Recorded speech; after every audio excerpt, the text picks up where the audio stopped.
In March of 1973, a widow walked into a feed store in Eads, Colorado, and asked for something that made four men laugh until they could barely breathe. 3 years later, those same men would kneel in her fields, begging her to teach them what she knew. But I'm getting ahead of myself. Let me take you back to that Tuesday morning, to the moment when Loretta Sutler's life changed forever, though she didn't know it yet. None of them did. The Kiowa County Feed and Supply sat on the corner of Main Street and 3rd Avenue, a squat brick building with a faded sign that had been promising quality seeds since 1934 for nearly 4 decades. The paint was peeling at the corners, and the wooden steps leading up to the entrance had been worn smooth by generations of farmers' boots. Inside, the smell never changed. Fertilizer and seed corn, and the particular mustiness of a place where men gathered to talk about weather and wheat prices and whether the Broncos would ever amount to anything. Harold Simmons had been running this store for 22 years. He was a tall man with stooped shoulders and wire-rimmed glasses that were always sliding down his nose, and he had the patient demeanor of someone who'd spent his whole life listening to other people's problems. He'd sold every kind of crop seed imaginable: wheat, corn, milo, soybeans, alfalfa. He'd sold fertilizer by the ton and pesticide by the barrel. He knew every farmer in Kiowa County by name, knew their land, knew their troubles, knew which ones paid on time, and which ones needed a little grace come spring. But in 22 years, not one single farmer had ever walked in and asked for wildflower seeds. The morning sun was slanting through the dusty windows when the bell above the door jingled. Harold looked up from the spray nozzles he was sorting and saw Loretta Sutler walking toward the counter. Loretta was 48 years old that March morning. She wore her graying hair pulled back in a practical bun, and her hands showed the calluses of a woman who'd been working her own land for 5 years now, ever since Tom passed. She wasn't tall, but she carried herself like someone who'd learned that standing straight was the only way to keep from falling down. There was something in her eyes that morning, a quiet determination that Harold would remember for years afterward, though at the time he didn't think much of it. She walked up to the counter, her boots leaving prints on the dusty wooden floor, and she said the words that would follow her for the next 3 years of her life. "Harold, I need wildflower seeds. Black-eyed Susans, coneflowers, wild bergamot, yarrow. Whatever you can get, I'm going to plant them between my wheat rows." The store went quiet. Not just quiet, silent. The kind of silence that falls when someone says something so unexpected that everyone needs a moment to process whether they heard it right. The fluorescent lights hummed overhead. A fly buzzed against the window, throwing itself against the glass over and over. And four men who'd been gathered around the pesticide display near the back of the store turned to stare at the widow Sutler like she'd just announced she was planning to fly to the moon on a tractor. Now let me tell you about those four men, because they're going to matter to this story. They're going to matter a lot. Roy Beckham farmed 800 acres north of town. He was 53 years old, built like a barrel, with arms thick from decades of manual labor, and a belly that spoke to his wife's good cooking. He drove a brand new Ford pickup that he'd paid cash for, and he wore that truck like some men wear expensive watches. Roy had never missed a payment on anything in his life, and he considered himself living proof that hard work and modern methods were the only path to success.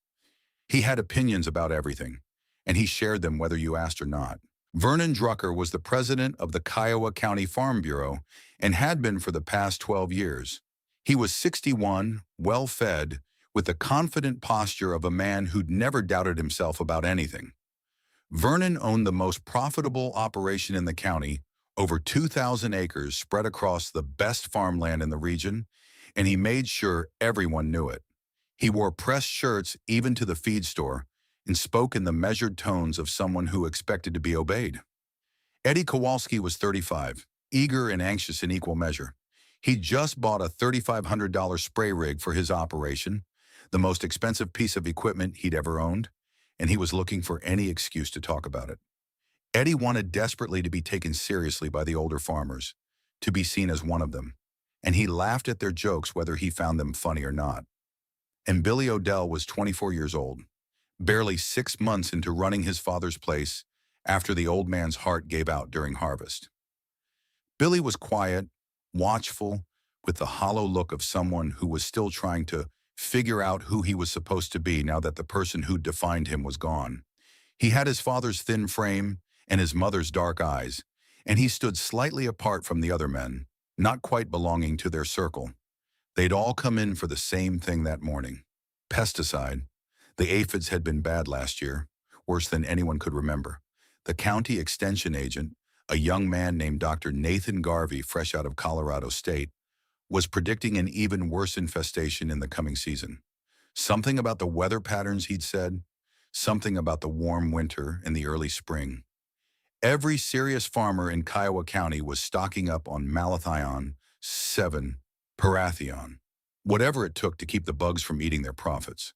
The counter was covered with pesticide cans, metal containers with skull and crossbones warnings, paper bags of powder that could kill every living thing in a field if you mixed it strong enough. This was modern farming in 1973, chemistry against nature, and chemistry was winning. At least that's what everyone believed. Wildflowers? Harold repeated slowly, like he was tasting a foreign word. For your fields, Loretta, like decorative flowers? For my wheat fields, Loretta said. Her voice was calm, steady. She didn't look around at the men who were now openly staring at her. She kept her eyes on Harold, waiting for an answer to her question. I need to plant them in strips between the rows, and along all the fence lines. Roy Beckham was the first one to laugh. It started as a snort, the kind of sound you make when you're trying to hold back but can't quite manage it. Then it burst out of him, a full-bellied guffaw that echoed off the walls of the feed store and made the pesticide cans rattle on the counter. Flowers, Roy said, wiping his eyes. Between your wheat rows. Loretta, honey, did you hit your head on something? Maybe breathe in too much dust out there on your place? I'm fine, Loretta said. She didn't look at Roy. She didn't flinch. She just stood there waiting. Different, Eddie Kowalski said, stepping forward. He had a case of malathion on the counter, ready to load into his truck. The cans gleamed under the fluorescent lights like ammunition. Mrs. Sutler, I just spent $400 on spray equipment. The extension office says we're looking at the worst aphid season in a decade. Maybe longer. And you want to plant posies? Vernon Drucker moved to the front of the group. He was a big man, and he used his size the way some men use money, to remind everyone else who was in charge. Loretta, Vernon said, his voice carrying that particular tone men sometimes use when they're explaining something to a woman they think is confused. I've known you and Tom for 20 years. You're not a stupid woman, so I'm going to ask you straight. What's this really about? You having money troubles? Because if you can't afford pesticide this year, the co-op has a credit program. I sit on the board. I could put in a word. I can afford pesticide, Loretta said. I just don't want it. The silence that followed was heavier than before, thicker, the kind of silence that falls when someone says something so fundamentally wrong that everyone needs a moment to figure out how to respond. Don't want pesticide. In 1973 in farming country, that was like saying you didn't want oxygen, like saying you didn't believe in gravity, like saying you decided the sun wasn't real and you were going to farm by moonlight from now on. Vernon's face shifted. The helpful concern disappeared, replaced by something harder, something that looked a lot like contempt. Well, he said, loud enough for everyone in the store to hear. I guess we know what happens when a woman tries to run a farm without a man to guide her. The flower woman of Kiowa County. That's what we'll call you, Loretta. The flower woman growing a buffet for the aphids while the rest of us try to make a living. The other men laughed. Roy's belly shook with it. Eddie's eager cackle rose above the rest. Even Harold behind the counter cracked a smile and shook his head like he was watching something sad but inevitable. But Billy Odell didn't laugh. He stood in the back of the group, his arms crossed over his thin chest, watching Loretta's face. And something in her expression made him think of his father. The way the old man used to get quiet when he knew something nobody else had figured out yet. The way he'd nod to himself, like he was having a conversation with someone only he could see, and then go about his business while everyone else thought he was crazy. 6 months later, Billy's father had always been proven right. Loretta turned to Harold. Can you order the seeds for me? I'll pay in advance. Harold scratched his head, adjusted his glasses. Mrs. Sutler, I don't stock wildflower seeds. This is a feed store, not a garden center. But I suppose I could order some from a supplier in Denver. Take about a week, maybe 10 days. That would be fine. Probably run you $12, $15 for a mix like you're describing. Loretta pulled out her wallet and laid a 20 on the counter. The bill was worn soft with use, folded precisely in quarters. Keep the change for your trouble. I'll pick them up next Tuesday. She turned to leave. Behind her, the whispers were already starting. The kind of whispers that would follow her for years. Flower woman, Vernon said again, making sure she heard. Good luck feeding your family with daisies, Loretta. She didn't turn around. She just walked out into the Colorado sunshine, got in her truck, and drove home. Have you ever had an idea that made perfect sense to you but sounded crazy to everyone around you? An idea so different from what everyone else was doing that people didn't just disagree, they laughed? What did you do? Did you try to explain yourself? Did you argue?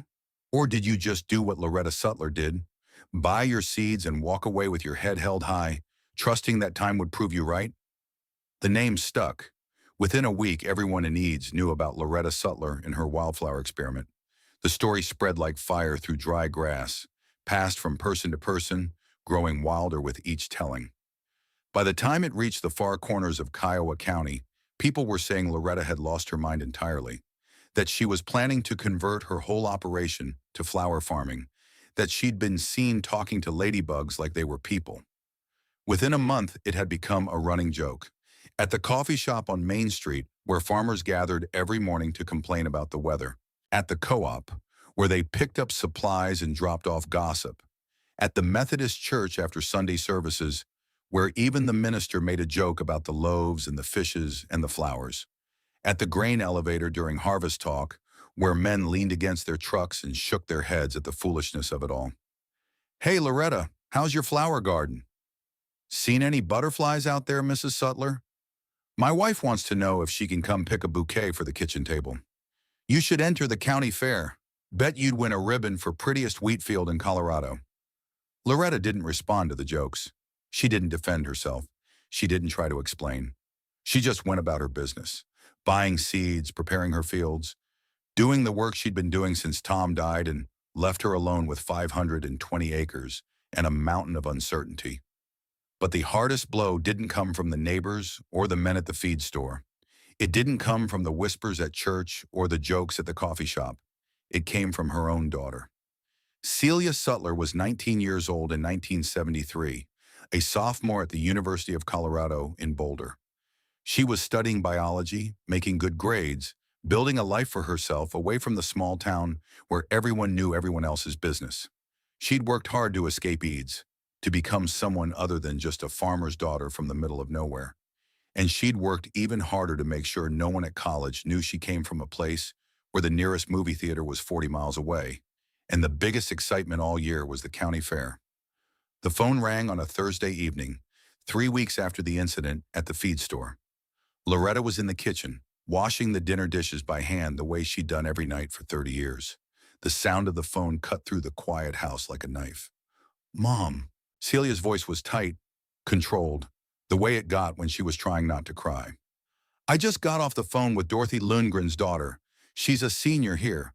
She told everyone in our dorm that my mother is growing flowers in her wheat field like some kind of crazy hippie. Celia! Everyone is laughing at me, Mom. They're calling me the flower girl, asking if my family is starting a commune, asking if we sacrifice chickens under the full moon. Do you know how hard I've worked to fit in here? Do you have any idea? Loretta closed her eyes. The dish in her hand dripped soapy water onto the floor. Sweetheart, I can explain. I don't want an explanation. I want you to stop. Please, Mom. Just farm like everyone else. Use the pesticides. Be normal. Celia's voice cracked. Dad would never have done something like this. The words hit Loretta like a physical blow. Dad would never have done something like this. She gripped the phone cord so hard her knuckles went white, and for a moment she couldn't breathe. Your father, she said quietly, when she could speak again, is the reason I'm doing this. What are you talking about? Come home for Easter, Celia. I'll show you. Have you ever believed in something so strongly that you were willing to let even your own family turn against you? That's where Loretta Sutler stood in the spring of 1973, alone on 520 acres, surrounded by neighbors who thought she'd lost her mind and a daughter who was ashamed to share her name. But Loretta knew something they didn't know. She knew because she'd been paying attention to things other people didn't notice. Let me take you back 4 years to the summer of 1969, when Loretta first discovered the secret that would change everything. It was July, the kind of hot that makes you feel like you're breathing through a wet blanket, the kind of hot that turns the sky white and makes the wheat fields shimmer like they're underwater. Temperatures had been hovering around 100 degrees for 2 weeks straight, and the farmers of Kiowa County were praying for rain that never came. Loretta was out in the fields early, before sunrise, trying to beat the worst of the heat. The sky was just starting to turn pink in the east when she started walking the rows, assessing the damage from what everyone was calling the worst aphid infestation in 15 years. The aphids were everywhere. Tiny green bodies clustered on every stalk, sucking the sap, weakening the plants, stealing the future one drop at a time. Loretta walked through the rows, her boots leaving prints in the dry earth, and her heart sank lower with every step. This was going to be a bad year, maybe the worst she'd ever seen. Tom had been dead for 8 months by then, 8 months of learning to run the farm alone, of making decisions that used to be shared, of lying awake at night, wondering if she was doing everything wrong. The bank held a note on the property, a debt Tom had taken on to buy a new combine before the accident that killed him. 3 years to pay it off, or she'd lose everything his family had built over 4 generations. 8 months, and Loretta still reached for him in the night sometimes, still turned to tell him something and found only empty air, still heard his voice in the creak of the floorboards and the wind through the wheat. She was about to turn back toward the house, defeated by the aphids and the heat and the weight of doing everything alone, when she noticed something strange. In the corner of the field near the fence line, where the property bordered an old creek bed, there was a patch of wild growth. Wildflowers and native grasses that had taken root because Loretta hadn't gotten around to clearing that section yet. It was on her list, somewhere between fixing the barn roof and replacing the broken pump on the well. She'd meant to spray it, clear it, bring it under control like Tom would have done.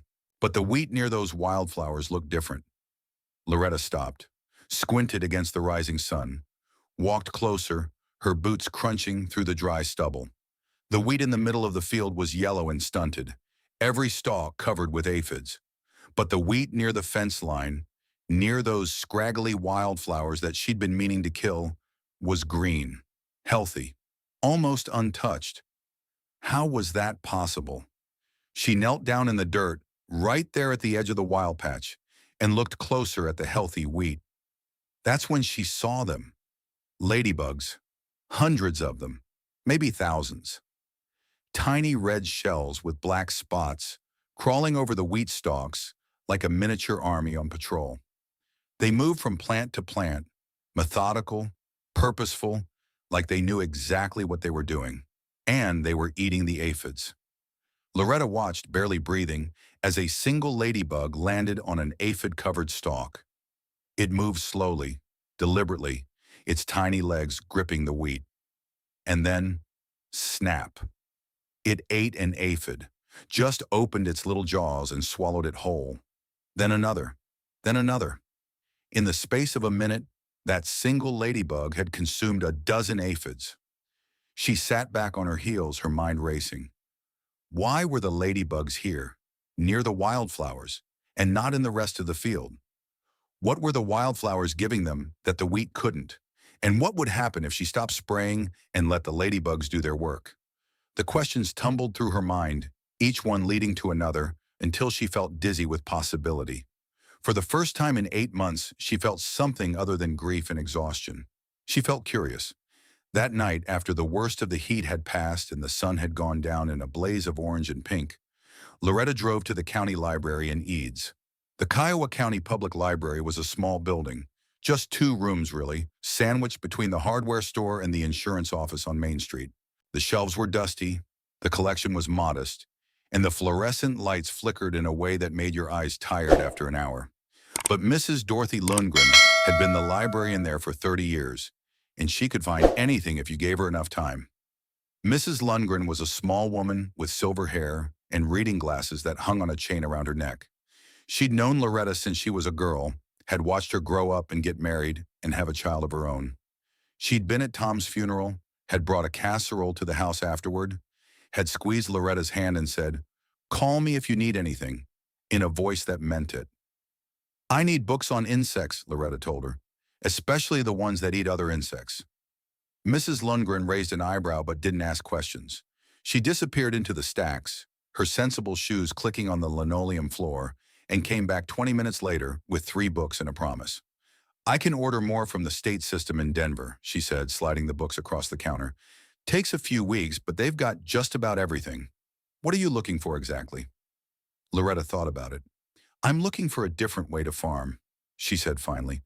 "A way that works with nature instead of against it." Mrs. Lundgren nodded slowly. "Tom would have liked that," she said. "He was always asking questions nobody else thought to ask." Loretta carried the books home and started reading that same night, sitting in Tom's chair by the window, where she could see the stars coming out over the fields. She read until her eyes burned, and then she read some more. That was the beginning of Loretta Sutler's education. Over the next 3 years, she read everything she could find about entomology. The state library system in Denver became her lifeline, sending her books and journals and research papers that Mrs. Lundgren ordered without question. She read about predator-prey relationships, the delicate balance that nature had maintained for millions of years before humans started farming. She read about biological control, using one species to manage another. She read about experiments in California where farmers were releasing ladybugs by the millions to control aphids instead of spraying chemicals. She read about lacewings, those delicate green insects whose larvae were called aphid lions because of their voracious appetites. A single lacewing larva could eat 400 aphids before it matured into an adult. She read about parasitic wasps, tiny creatures smaller than a gnat that laid their eggs inside caterpillars and hornworms, killing the pests from the inside out. She read about ground beetles that hunted cutworms at night and hoverflies whose larvae could consume dozens of aphids a day. And she read about the problem with pesticides, a problem that most farmers in 1973 didn't understand yet.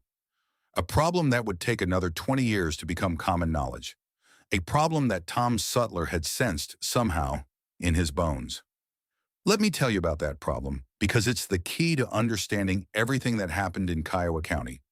When you spray a field with pesticide, you kill bugs. That's the point. The aphids die, the borers die, the cutworms die. Your crop is saved, at least it looks that way. But here's what most farmers didn't understand. You don't kill all the bugs equally. The pest insects, the aphids, and the borers and the cutworms, they breed fast. Incredibly fast. A single aphid can produce a new generation in a week. 100 aphids can become 10,000 in a month. That means if even a few survive the spray, and a few always do because no chemical is 100% effective, those survivors can repopulate the entire field before you even realize they're back. But the predator insects, the ladybugs, the lacewings, the parasitic wasps, they breed slowly. They have longer life cycles, smaller populations, more complex needs. They need specific habitats, specific food sources, specific conditions to thrive. When you spray a field, you might kill 95% of the aphids. Sounds good, right? But you also kill 99% of the ladybugs. The aphids bounce back in a month. The ladybugs take a year or more to recover, if they recover at all. And here's the worst part. Every time you spray, you're selecting for resistance. The aphids that survive are the ones that can tolerate the poison. They pass that tolerance to their offspring. Spray enough times, and you end up with aphids that laugh at malathion, aphids that shrug off parathion, aphids that treat your pesticide like seasoning on their dinner. Meanwhile, you've killed all their predators. The scientists had a name for this trap. They called it the pesticide treadmill. Once you got on, it was almost impossible to get off. You had to keep running faster and faster just to stay in place. Spray more, spray stronger, spray more often, and all the while you're destroying the natural systems that kept pests in check for millions of years before humans invented chemistry. Loretta Sutler understood this in 1973. Most farmers wouldn't understand it for another 20 years, and some never would. But she wasn't the only one in her family who'd sensed something was wrong. Easter came late that year, falling in the 3rd week of April. Celia drove down from Boulder reluctantly, her mood dark, still angry about the humiliation she'd suffered at college. The farmhouse looked the same as it always had. White clapboard siding that needed repainting. A wraparound porch where Tom used to sit in the evenings, watching the sun go down over his fields. The smell of coffee and something baking, because Loretta still made apple pie every Sunday, even though there was no one to share it with anymore. "I'm not here to fight," Celia said as she came through the kitchen door. "I just want to understand why you're doing this." Loretta poured 2 cups of coffee and sat down at the kitchen table. The same table where she and Tom had eaten 10,000 meals together. The same table where she'd sat alone every night for the past 5 years, reading books about insects by lamplight. "Come with me," she said. "I want to show you something."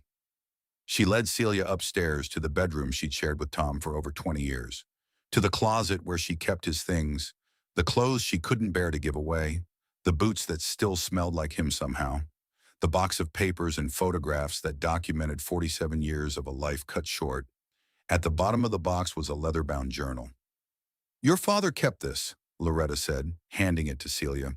"I found it a few months after he passed, when I was finally able to go through his things. I don't think he meant for anyone to read it." Celia opened the journal carefully. The pages were yellowed with age, the binding cracked. Her father's handwriting stared up at her, the same careful script that had signed her birthday cards and permission slips and the check for her first semester at college. "Turn to September 1965, Loretta said.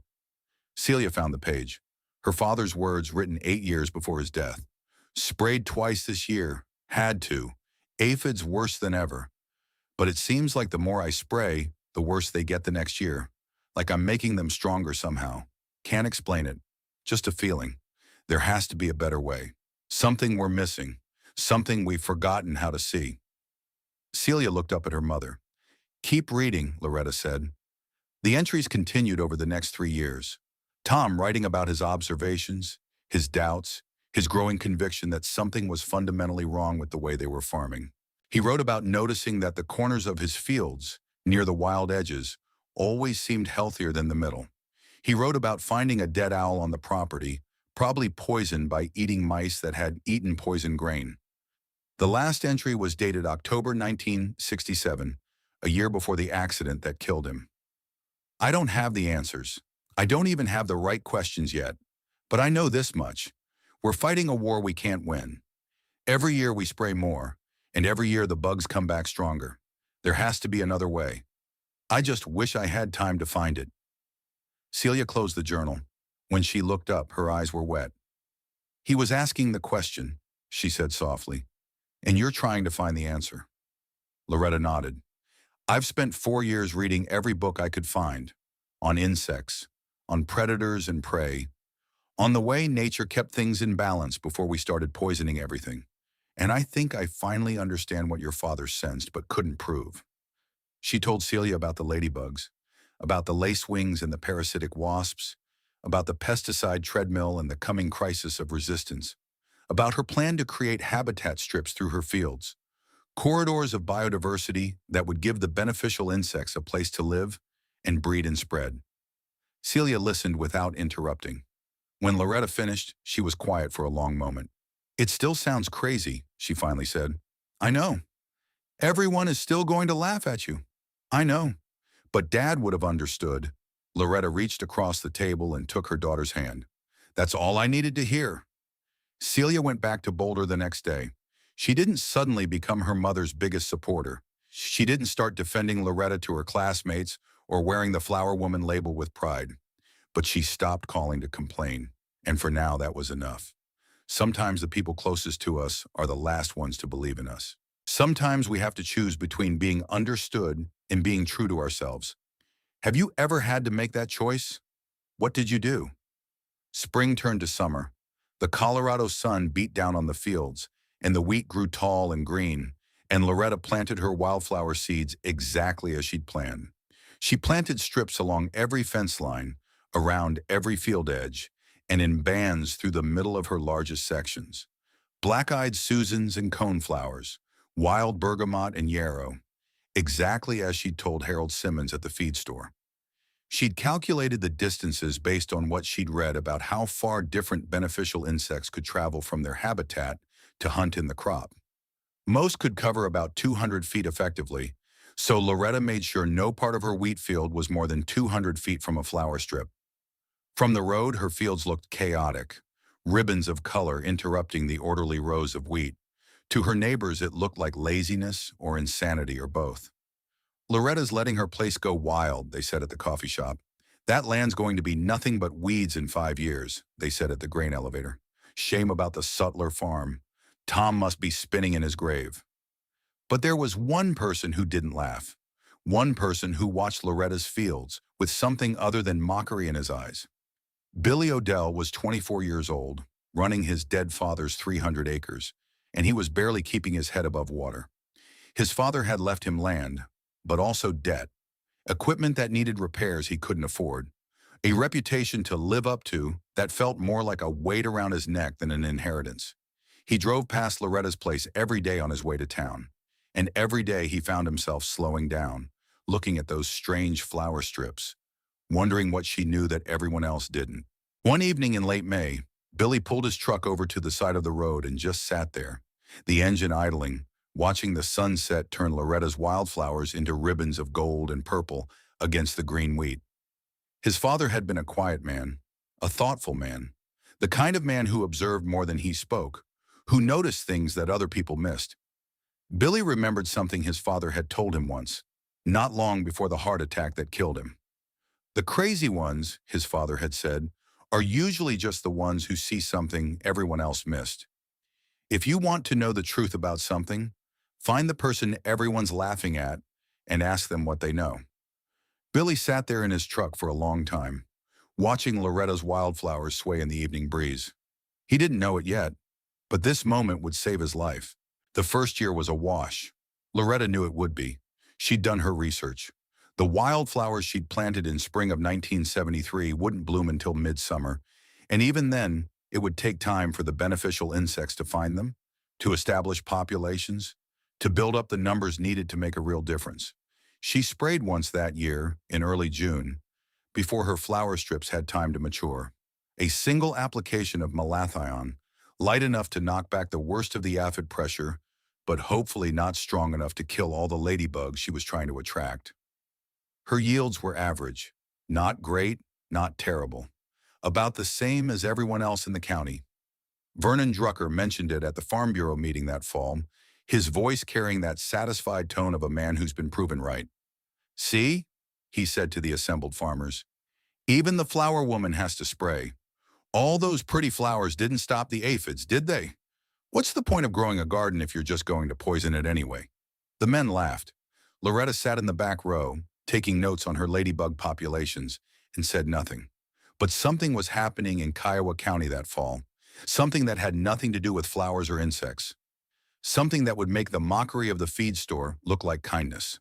The bank in Eads had been family-owned for 3 generations, run by a man named Walter Hutchins, who believed that a handshake meant something and that a farmer going through hard times deserved patience, not foreclosure.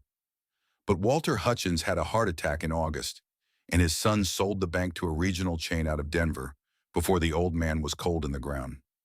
The new managers didn't know Kiowa County. They didn't know the families or the land or the way farming worked out here, where one bad year could ruin a decade of good ones, and patience was the currency that kept everything together. They knew spreadsheets and profit margins and the cold mathematics of money. They started calling in loans. The Sutler farm had carried a note since 1968, since Tom had borrowed to buy a new combine before the accident took him. Loretta had been making payments faithfully, never missing one, but the balance was still substantial. In October of 1973, she received a letter informing her that her loan had been sold. The new holder was Drucker Agricultural Holdings, Vernon Drucker. Loretta read the letter 3 times before she understood what it meant. Vernon hadn't just been laughing at her at the Farm Bureau meetings. He'd been positioning himself to take her land. Have you ever discovered that someone you thought was just rude or dismissive was actually planning something far worse? Have you ever realized that the laughter wasn't just mockery, but was covering up a predator waiting for you to fall? She sat at the kitchen table that night, the letter in front of her, trying to make sense of what was happening. Vernon Drucker was 61 years old. He had more land than anyone else in the county, more money, more influence. Why would he want her 500 acres? And then she understood. Her farm sat between Vernon's northwest section and his southern fields. If he owned her land, he'd have the largest continuous operation in the county, over 3,000 acres, all connected. No gaps, no neighbors, no fences he didn't control. Vernon wasn't just mocking her methods. He was betting on her failure, and he was positioning himself to profit from it. 3 years. That was all she had left on the loan. 3 years to prove that her methods worked, or Vernon Drucker would own everything Tom's family had built over 4 generations. The second year, 1974, things began to change. Spring came late to Kiowa County, followed by a wet May and a warm June. Perfect conditions for pests. The aphid population exploded earlier and larger than anyone had expected. Dr. Nathan Garvey, the extension agent, drove from farm to farm that summer with increasingly dire predictions. Worst infestation since 1959, he told everyone who would listen. You need to spray early and spray often. Don't let them get a foothold. The farmers listened. They trusted science, trusted expertise, trusted the gleaming cans of chemicals that promised to solve all their problems. Roy Beckham sprayed 3 times by the end of June, then a 4th time in mid-July when the aphids seemed to be coming back stronger than before. Eddie Kowalski's new spray rig ran from dawn to dusk, burning diesel and spreading poison across his fields in a fine, deadly mist. Vernon Drucker sprayed 5 times that season, mixing chemicals in combinations that the labels warned against, desperate to stay ahead of the bugs. Their chemical bills were staggering. Roy spent $2,800 on pesticides that year, more than he'd ever spent before. Eddie spent almost as much, money he didn't really have, money he had to borrow from the very bank that had sold Loretta's loan to Vernon. And Loretta Sutler sprayed once, a single application in early June, just like the year before. Light, targeted, designed to buy time rather than win the war. Her neighbors thought she was crazy. They thought she was giving up. They drove past her fields and shook their heads, waiting for the disaster they were sure was coming. But the disaster never came. By August of 1974, something remarkable was happening on Loretta's land. Her wildflower strips were in full bloom, ribbons of yellow and purple and white running through the golden wheat like nature's own artwork.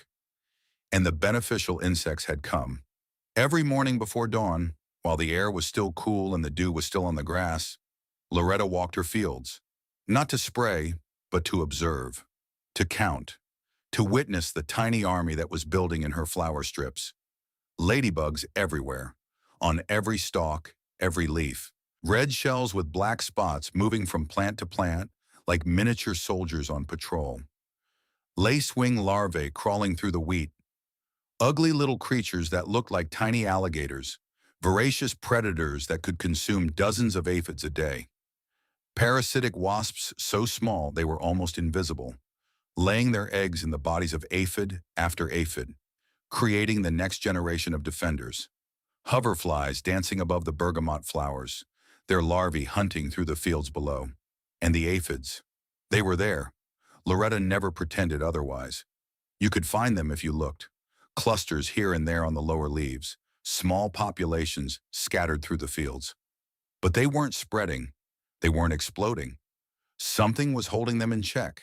Something natural. Something free. Something that had been working for millions of years before humans invented chemistry. When harvest came that fall, Loretta's yields were only 5% below the county average. Her chemical costs were 85% lower than everyone else's. She'd spent $280 on pest control. Roy Beckham had spent $2,800. The math was starting to tell a story, but the story wasn't over yet. In early December, Billy Odell knocked on Loretta's door. It was late afternoon, the sun already sinking toward the horizon, the first real cold of winter settling over the county. Billy stood on her porch with his hat in his hands, looking nervous, like a man who was about to do something he wasn't sure about. "Mrs. Sutler," he said, "I was wondering if I could ask you something." "Of course, Billy. Come inside. I'll make coffee." They sat at the kitchen table, and Billy struggled to find his words. "I've been watching your place," he finally said, "all year, driving past every day on my way to town. And I've been thinking about what you're doing with those flowers. And I was wondering if you could teach me." Loretta set down her coffee cup. "Teach you what exactly?" "All of it. The flowers, the bugs, whatever it is you know that nobody else seems to know." He looked down at his hands. "My dad left me 300 acres and a pile of debt. I spent almost everything I had on pesticides this year, and the aphids still ate half my crop. If next year is worse, I'm done. I'll lose everything he worked for." "Why come to me? Everyone in town thinks I'm crazy." Billy met her eyes. "My dad used to say that the crazy ones are usually just the ones who see something everyone else missed. He said if you want to know the truth about something, find the person everyone's laughing at and ask them what they know." Loretta smiled. It was the first real smile she'd allowed herself in months. "Your father was a wise man, Billy?" "He was. I just wish I'd listened to him more while he was alive." That afternoon, Loretta took Billy on a walk through her dormant fields. She showed him where to plant the flower strips, which species to choose, how to calculate the distances. She explained the life cycle of beneficial insects, the pesticide treadmill, the science behind what she was doing. Billy listened like a man dying of thirst who'd finally found water. "Start small," Loretta told him as they walked back toward the house, their breath fogging in the cold air. "Plant a test strip along your north fence line. Don't spray that section. See what happens. You don't have to risk everything at once. And if it doesn't work, then you'll have lost a few acres of production. But if it does work, you'll have found something that could change everything." Billy nodded slowly. "Spring, then. I'll plant the flowers in spring. I'll give you seeds, and I'll teach you what to look for."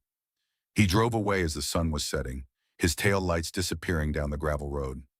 Loretta stood on her porch watching until he was out of sight. She didn't know it then, but she'd just made the first convert, the first person to believe in her method before the world forced everyone else to pay attention.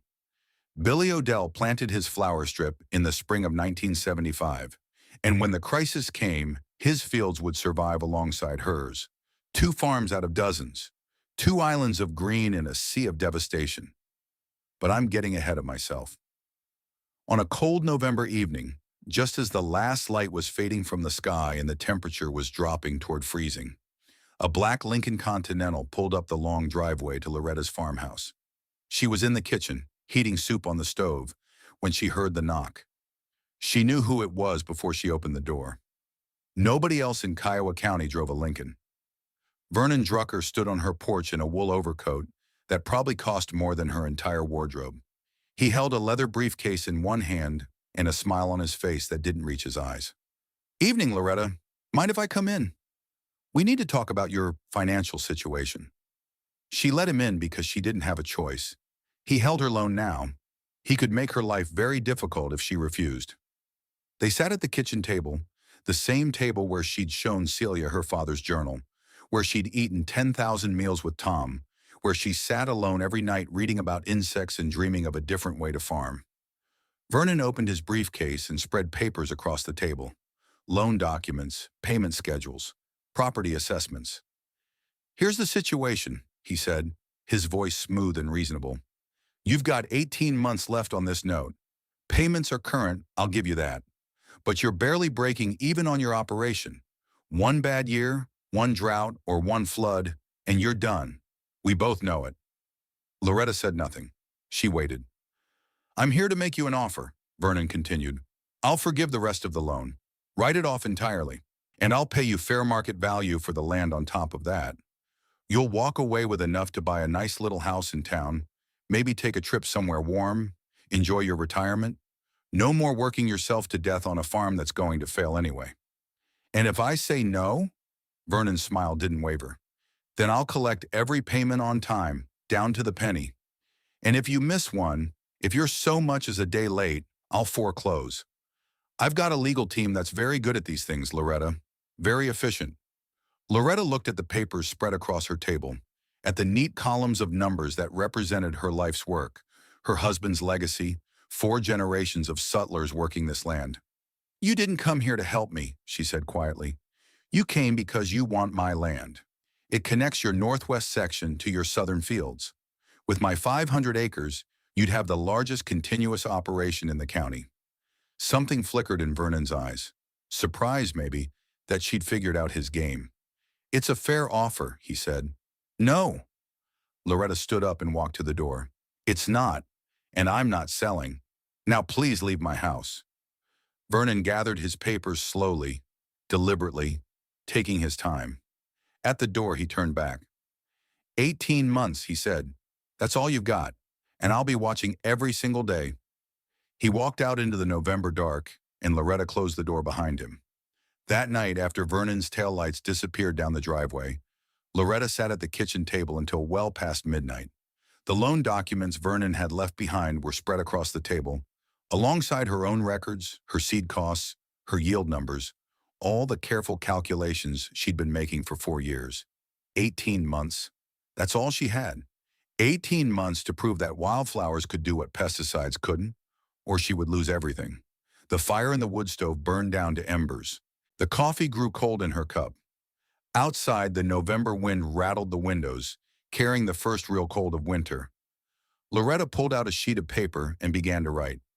"Dear Vernon, after careful consideration, I have decided to accept your offer."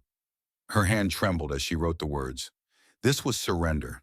This was giving up on everything Tom had dreamed of, everything she'd worked for, everything she believed was true about farming and nature and the way the world was supposed to work. But what if she was wrong? What if the flower strips never worked? What if the ladybugs never came in sufficient numbers? What if the pesticide companies figured out new chemicals and everyone else recovered while she was left with nothing but pretty flowers and empty fields? She was 49 years old, alone. Her daughter was ashamed of her. Her neighbors thought she was crazy. The most powerful man in the county was waiting for her to fail. Maybe it was time to stop fighting. She signed her name at the bottom of the letter, Loretta May Sutler, the same signature she'd written 1,000 times, on checks and documents and birthday cards and sympathy notes. But this time it felt like writing her own epitaph. She folded the letter, slipped it into an envelope, and addressed it to Vernon Drucker. Tomorrow she would drive to town and mail it. Tomorrow she would give up. But tonight she was too tired to move. So she sat at the table, staring at the envelope, feeling the weight of failure settling over her like snow. That's when she saw it. Tom's journal sitting on the shelf by the window where she'd left it after showing Celia. The leather cover was cracked with age, the pages yellowed. But inside were his words, his thoughts, his questions about the way they'd been farming. She reached for it without thinking, opened it to a random page, and there in Tom's careful handwriting, she found the words that would change everything. March 15th, 1967. The old-timers say that farming is just organized patience. You plant seeds and wait. You tend crops and wait. You watch the sky and wait. But I think it's more than that. I think farming is an act of faith. You have to believe that the sun will shine and the rain will fall and the earth will provide, even when everything seems to be going wrong. Especially then. Patience isn't weakness. Patience is the only kind of courage that matters. Loretta read the passage 3 times. Patience is the only kind of courage that matters. She picked up the envelope addressed to Vernon Drucker, held it in her hands for a long moment, feeling its weight.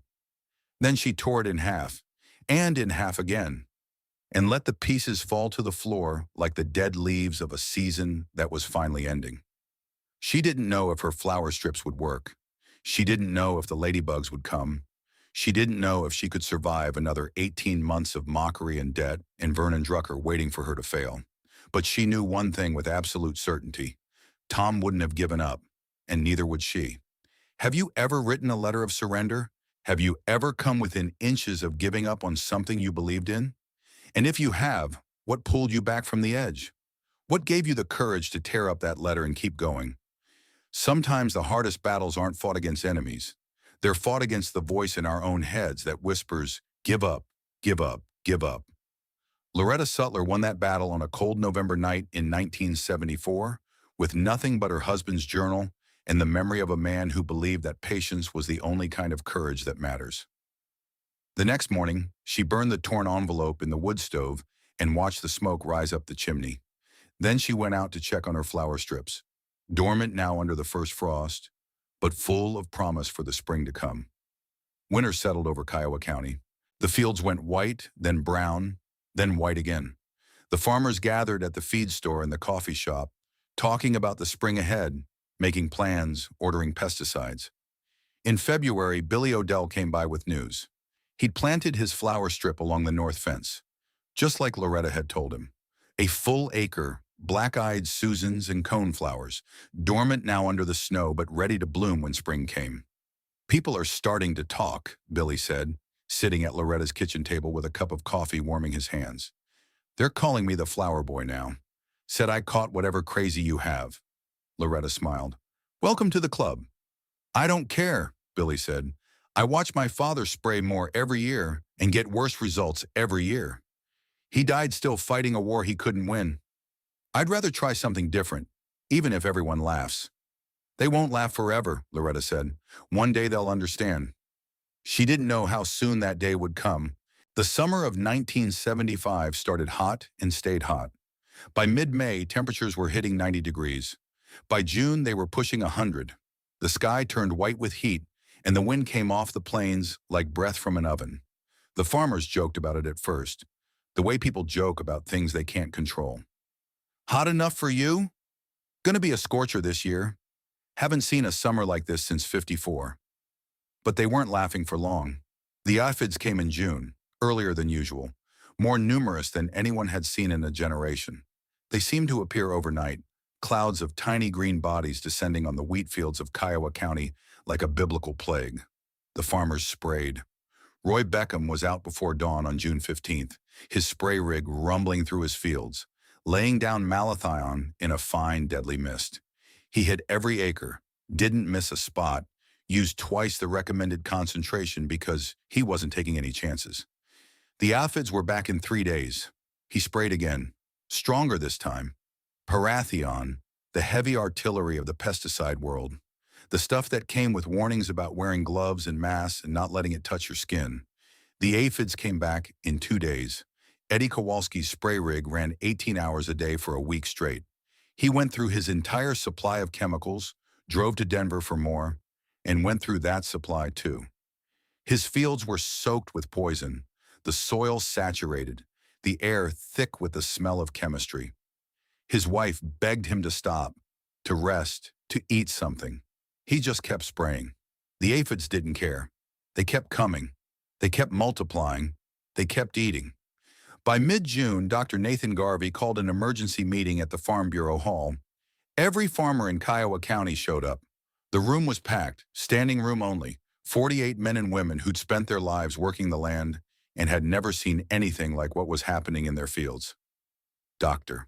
Garvey stood at the front of the room, his face pale, his usual confidence shaken. "I don't know how to tell you this," he said, "so I'm just going to say it straight.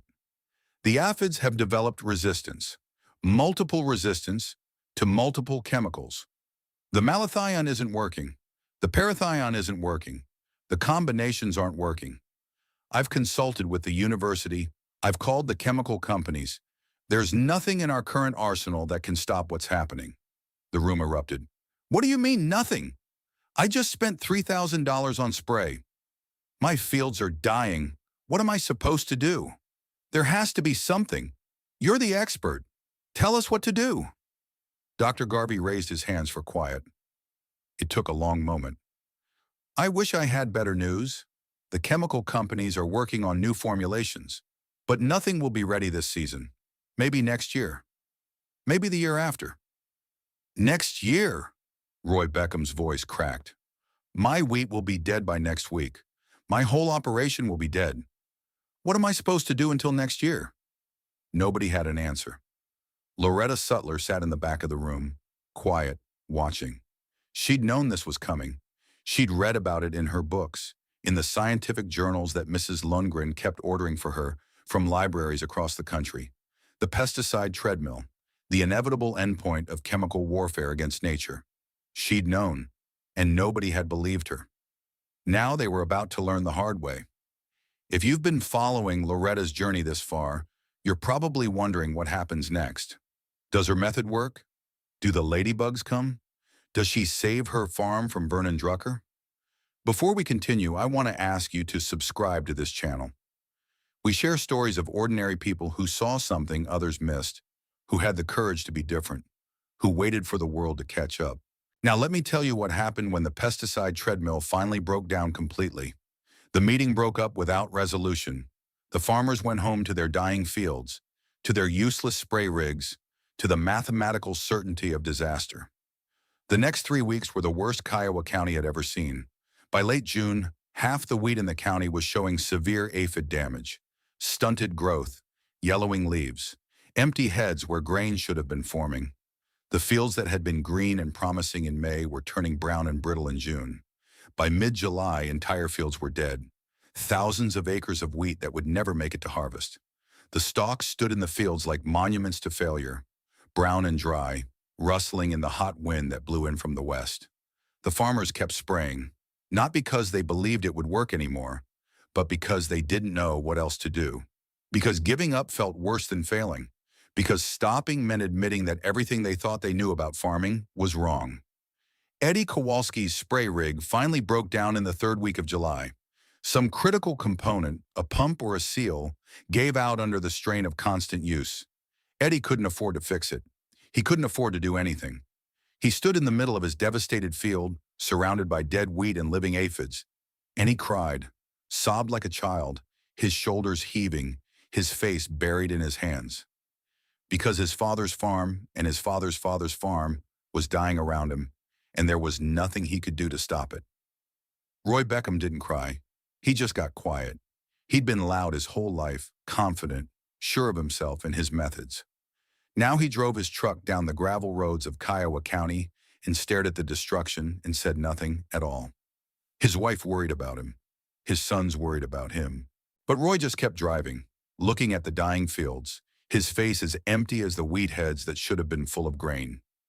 Vernon Drucker's fields were hit as hard as anyone's, maybe harder, because he'd sprayed more than anyone else, killing every beneficial insect within a mile of his property, creating the perfect conditions for resistant aphids to thrive. His prize operation, the largest in the county, the showpiece he'd built over 30 years, was dying 1 acre at a time. The man who'd laughed loudest at the flower woman was now watching his own flowers of wheat turn to dust. By August, the devastation was nearly complete. The wheat harvest in Kiowa County would be less than a quarter of normal. Many farmers would lose most of their crop. Some would lose everything. Banks would foreclose on loans. Families would pack up and move away. The way of life that had defined this county for 100 years was crumbling. And then there was Loretta Sutler. Have you ever watched something terrible happen to people who were cruel to you? People who laughed at you, mocked you, dismissed everything you tried to tell them? How did it feel? Were you glad? Were you sad? Or were you something else entirely? Something more complicated than either of those simple words? On the last Saturday in July, Roy Beckham drove his truck down the county road that separated his land from Loretta's. He'd been avoiding this road all summer, avoiding the sight of her flower strips, avoiding the confirmation of what he already knew, but couldn't bring himself to face. But today he needed to see. He needed to understand. He stopped at the fence line and got out.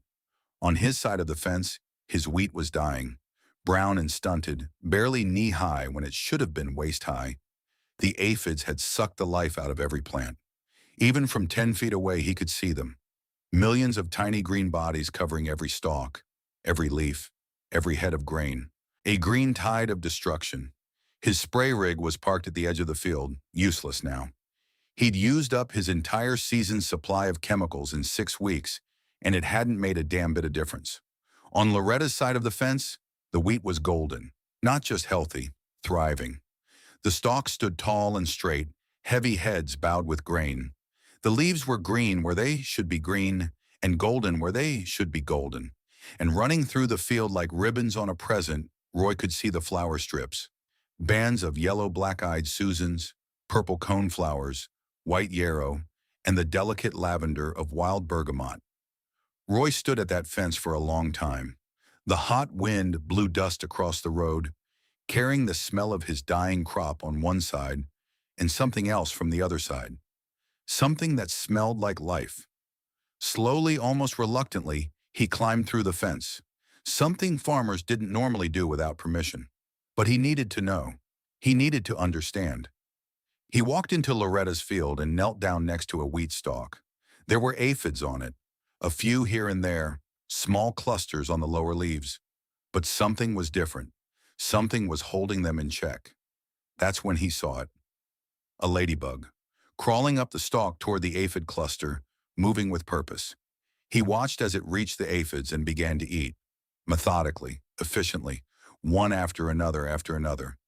In the space of a minute, that single ladybug consumed a dozen aphids. Roy looked around. The field was full of ladybugs. Everywhere he looked, red shells with black spots, crawling over the wheat like a tiny army on patrol. And when he looked closer, he saw more.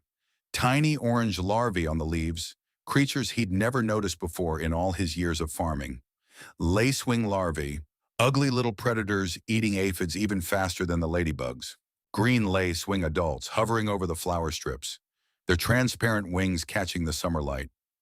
Wasps no bigger than gnats, moving from plant to plant. He saw an ecosystem, a whole functioning system, operating right here in the middle of a wheat field. Nature doing what nature had done for millions of years before humans started trying to poison it into submission. My God, Roy said out loud, though no one was there to hear. The bugs are eating the bugs. He stayed in Loretta's field for over an hour, walking the rows, kneeling in the dirt, seeing things he'd never noticed in 30 years of farming. The wildflowers weren't weeds. They were habitat. The insects weren't all pests. Many of them were an army, fighting on his side, or they would have been if he hadn't killed them all with his sprays. That evening, just as the sun was setting and the worst of the heat was finally breaking, Roy Beckham knocked on Loretta Sutler's door. She answered in her work clothes, dirt on her boots, sweat on her brow. She'd been walking her fields too, counting ladybugs, watching the system she'd spent 3 years building do exactly what she knew it would do.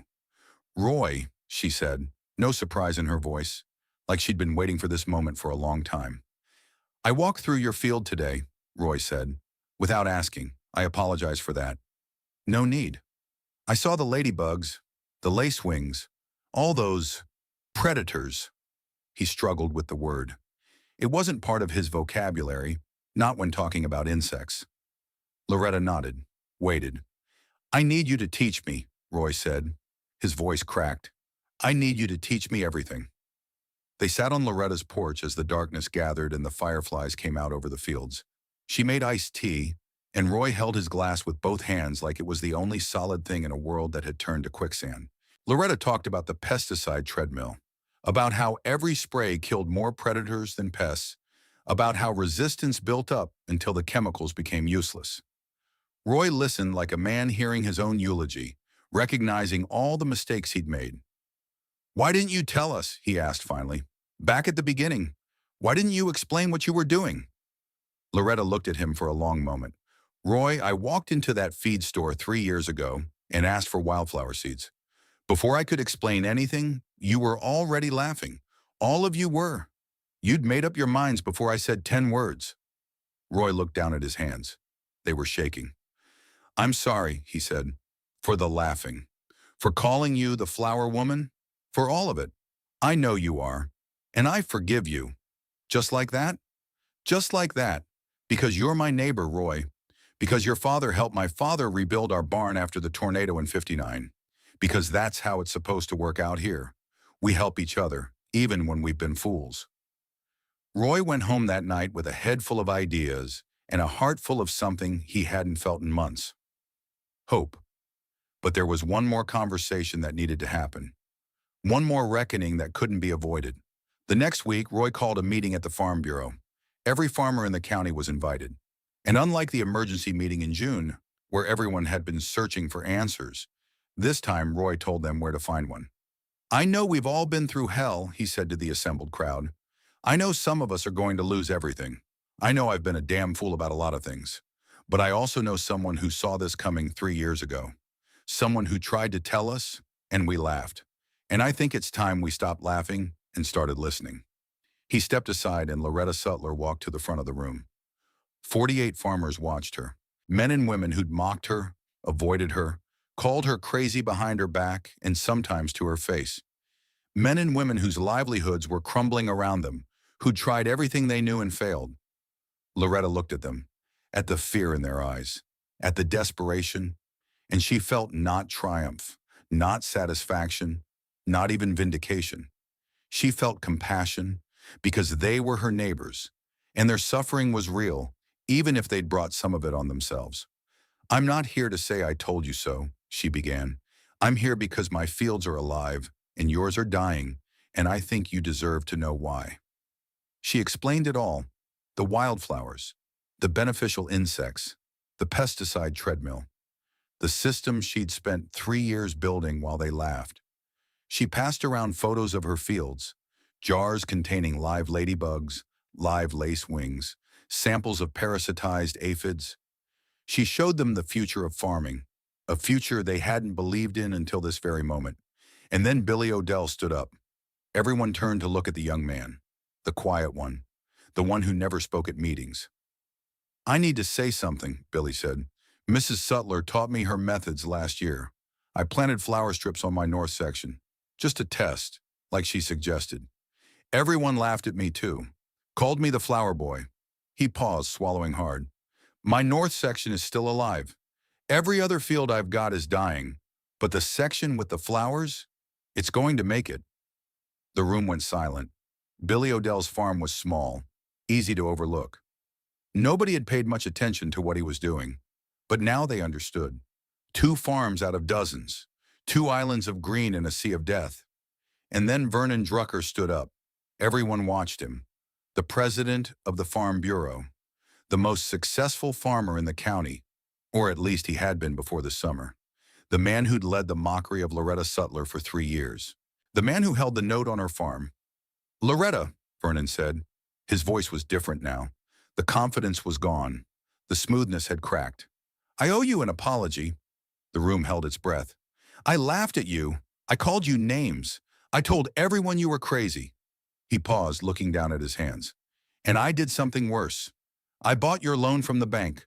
I was planning to wait for you to fail and take your land."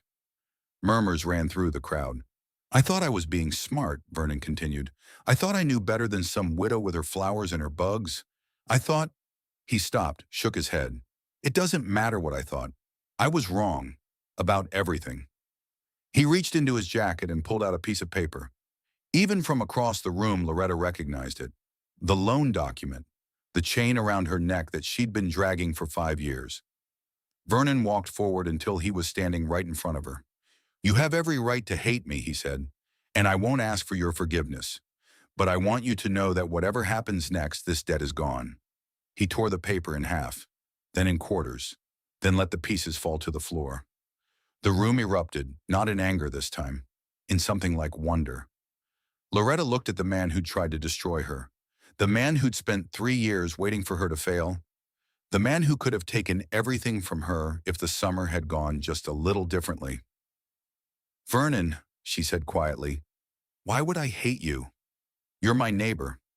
I grew up 3 miles from your farm.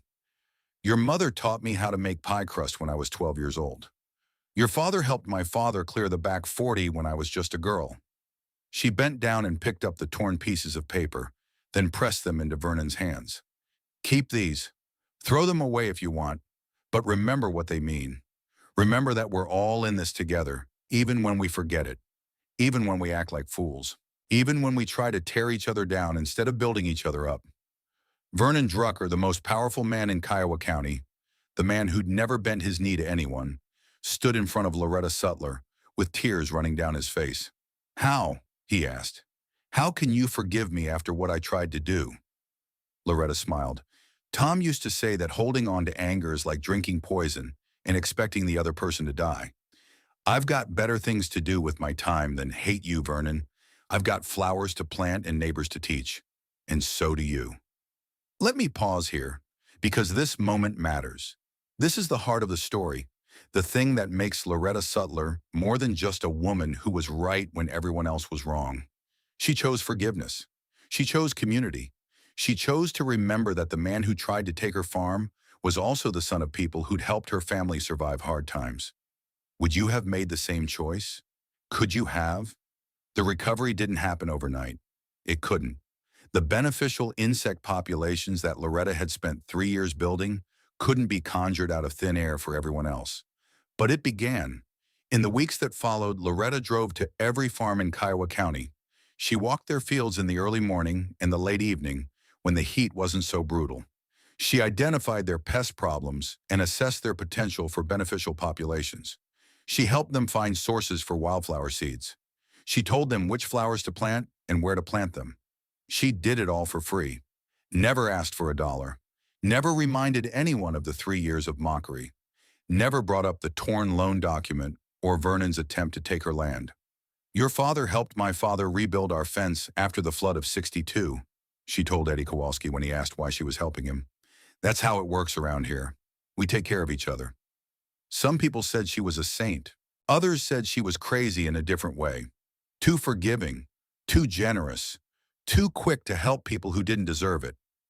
But Loretta didn't think of it that way. She thought of her husband's journal, of the question he'd asked before he died, of the answer she'd spent years finding. Tom always said that farming isn't just about what you grow, she told Mrs. Lundgren at the library one afternoon. It's about what kind of person you become while you're growing it.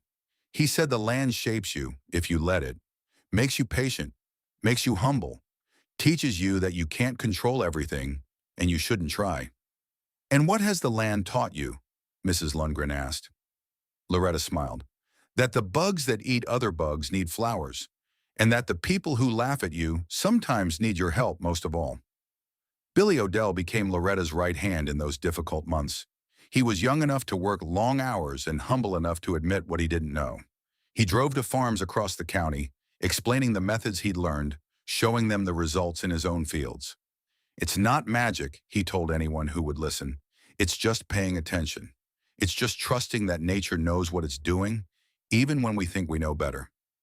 By spring of 1976, half the farms in Kiowa County had planted their first flower strips. By summer, the beneficial insect populations were beginning to build.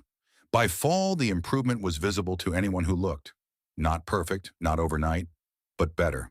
Slowly, steadily, better. The harvest of 1975 was the worst in Kiowa County history. Many farmers lost most of their crop.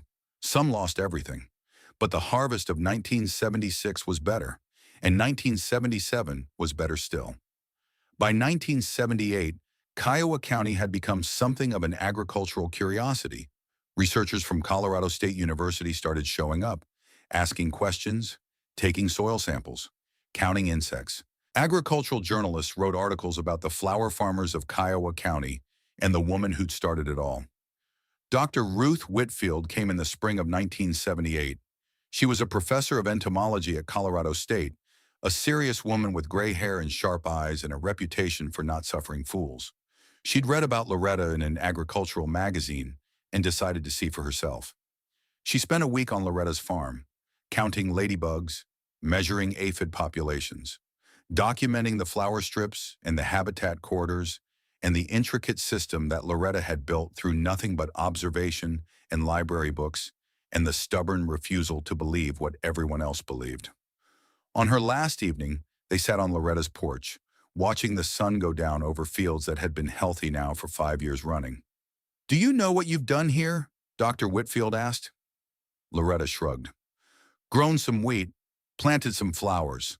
The professor shook her head. "You've pioneered integrated pest management. There are researchers who've spent their entire careers trying to prove what you figured out on your own. You're 20 years ahead of the science." "I just paid attention," Loretta said. "That's all." "That's everything," Dr. Whitfield replied. "Most people go through their whole lives without ever really seeing what's right in front of them. You saw, you understood, and you had the courage to act on it, even when everyone said you were wrong." Loretta wasn't interested in being ahead of the science.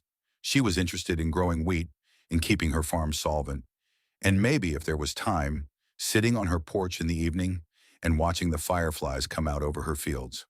But she did agree to one thing. She let Dr. Whitfield bring her students. Over the next 15 years, hundreds of agricultural students came to Kiowa County. They studied Loretta's flower strips. They counted her ladybugs. They measured her yields and her costs and her soil health. They wrote papers and theses and dissertations. And slowly, year by year, the ideas that Loretta Sutler had figured out spread across Colorado, across the Midwest, across the country, and eventually across the world. In 1982, Loretta was invited to speak at the Colorado Agricultural Conference in Denver. It was the first time a woman farmer had ever addressed the main assembly. She stood at the podium in her best dress, looking out at a sea of faces, men mostly, experts and officials and academics who'd spent their careers believing in chemistry. "I'm not going to tell you that pesticides are evil," she said. "I'm not going to tell you that everything you've learned is wrong. I'm just going to tell you what I saw in my fields one summer morning in 1969 and what happened when I paid attention to it." She talked for 45 minutes about ladybugs, about lacewings, about the pesticide treadmill and the resistance crisis, and the simple truth that nature had been controlling pests for millions of years before we came along. When she finished, the room was silent for a long moment. Then Roy Beckham stood up. He'd driven all the way from Kiowa County to be there. He was 70 now, retired from farming, his land passed on to his son. But he'd wanted to see this moment. He'd needed to. "I was one of the people who laughed at her," Roy said, his voice carrying through the silent room. "I called her the flower woman. I thought she was crazy. And then I walked through her fields in the summer of 1975, when my wheat was dead and hers was golden, and I got down on my knees in the dirt and watched a ladybug eat a dozen aphids in a minute." He paused, his eyes wet. "She taught me. She taught all of us. And she never once said, 'I told you so.' Never once reminded us how stupid we'd been. She just helped us, because that's who Loretta Sutler is." The room burst into applause, a standing ovation that went on, wave after wave of recognition for a woman who'd known something true and waited for the world to catch up. The years passed. Celia Sutler graduated from the University of Colorado with a degree in biology. She went on to graduate school at Colorado State, studying entomology under Dr. Ruth Whitfield.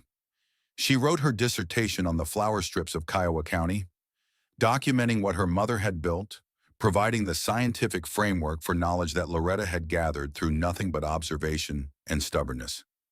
In 1987, Dr. Celia Sutler joined the faculty at Colorado State. The daughter who'd once been ashamed of her mother had become a professor, teaching the next generation of farmers and scientists about the principles Loretta had discovered. "My mother asked me once what my father's journal had taught me," Celia said at Loretta's 70th birthday party in 1995. "I told her it taught me that Dad had been asking the question and she'd been finding the answer. But now I know that wasn't quite right." She paused, looking at her mother across the crowded room. Loretta was small now, her hair fully white, her hands spotted with age, but her eyes were still sharp, still watching, still paying attention. "The truth is, Mom found more than an answer. She found a way of seeing the world that most people miss. She looked at a ladybug and saw an ally. She looked at a flower and saw habitat. She looked at people who laughed at her and saw neighbors who needed help." Celia raised her glass. "To my mother, the flower woman of Kiowa County. May we all learn to see the world the way she sees it." Loretta Sutler died on a March morning in 1996, passing peacefully in her sleep in the bedroom she'd shared with Tom for over 20 years. She was 71 years old. The funeral was held at the Methodist Church in Eads, the same church where she'd been baptized as an infant and married as a young woman. The pews were packed. Farmers from across the county, scientists from Colorado State, former students who'd come to learn from her over the years. Even Dr. Whitfield made the trip, though she was 80 by then and didn't travel much anymore. Vernon Drucker gave one of the eulogies. He was 90 years old, bent with age but still sharp enough to remember. 50 years ago, he said, standing at the pulpit, "I called Loretta Sutler the flower woman. I meant it as an insult. The worst thing I could think to call a farmer." He paused, gathering himself. "I was a fool. Loretta wasn't just growing flowers. She was growing a better way of life, a way that worked with nature instead of against it, a way that saw neighbors as partners instead of competitors, a way that believed in patience and observation and trust." He looked out at the assembled mourners. She could have hated me for what I tried to do to her. She should have, maybe, but she chose forgiveness instead. She chose to help me when I needed it most. And that choice changed me, changed all of us. He stepped down from the pulpit, and Celia helped him to his seat. His hands were shaking. His eyes were wet. Billy Odell spoke too. He was 47 now, still farming his father's land, still using the methods Loretta had taught him. His north section, the first flower strip he'd ever planted, was still there, still blooming every summer, still protecting his wheat. She gave me a chance when nobody else would, Billy said. She taught me when everyone else was laughing. She believed in me when I didn't believe in myself.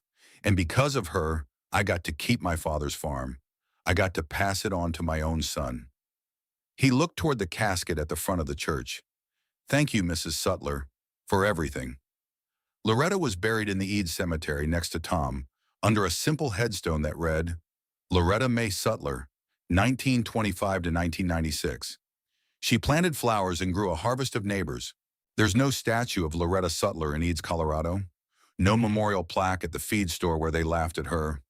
No building named in her honor at Colorado State, though her daughter still teaches there, still passes on the knowledge her mother gathered. But if you drive through Kiowa County today, you'll see her legacy everywhere. The flower strips along the fence lines, the wildflower meadows at the edges of the fields, the splashes of color in the middle of the wheat, black-eyed Susans and coneflowers and wild bergamot, just like Loretta planted 50 years ago. And if you stop your car and walk into one of those fields on a summer morning, you'll see the ladybugs. Millions of them. Red shells with black spots, crawling over the wheat stalks, eating aphids one by one, doing the job they've been doing for millions of years, ever since long before humans started farming. They called her the Flower Woman. It turns out she was the only one who understood that sometimes the answer isn't in a bottle. Sometimes it's in a blossom. Sometimes the solution to a problem isn't more force, more power, more control. Sometimes it's stepping back, watching, learning, and trusting that nature knows things we've forgotten. Loretta Sutler didn't save the world. She just saved her farm. And then she shared what she'd learned with her neighbors. That's how change happens. One farm at a time. One flower strip at a time. One person willing to be laughed at long enough to prove they were right. If you've been touched by this story, I'd love to hear from you. Have you ever been the person everyone laughed at? Have you ever known something true and waited for the world to catch up? Have you ever chosen forgiveness when you had every right to choose revenge? Your story matters. Share it in the comments. Subscribe to hear more stories like this one. And remember what Loretta Sutler taught us. The bugs that eat other bugs need flowers. And the people who laugh at you sometimes need your help most of all. Thank you for listening. Thank you for being here. And may you find your own flower strips, whatever form they take, in the fields of your own life. The end.